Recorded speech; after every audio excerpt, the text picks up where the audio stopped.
Genesis 50. A final promise and a big goodbye. After living a long, happy life in Egypt, it was time for Jacob to go to heaven. Joseph was very sad and cried for his father, but he remembered his promise. He asked Pharaoh for permission to take Jacob back home to Canaan to be buried. It was like a royal parade. Chariots, horsemen, and the whole family traveled together to say one last goodbye to Jacob in the land God had promised them. After the funeral, Joseph's brothers got worried again. They thought, now that Dad is gone, maybe Joseph will finally be mean to us for what we did. They sent a message begging for forgiveness. But Joseph just cried because he loved them so much. He told them, "Don't be afraid. You planned to hurt me, but God planned it for good to save many lives." Joseph stayed in Egypt until he was 110 years old. Before he died, he told his family, God will surely come to help you and take you back to our true home. When you leave,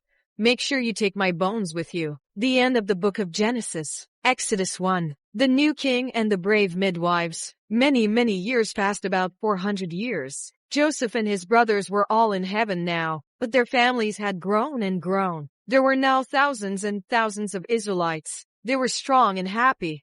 But then a new king Pharaoh came to power. He didn't know anything about Joseph or how he had saved Egypt. He looked at how many Israelites there were and got scared. He thought, what if they get too powerful and fight against us? The new king was very mean. He turned the Israelites into slaves and made them work in the hot sun making bricks and building giant cities. But even though life was hard, God kept making the families bigger and stronger. This made the king even angrier. He told two brave women named Shiphrah and Puah, who helped babies be born, to do something terrible. But these women loved God more than they feared the mean king.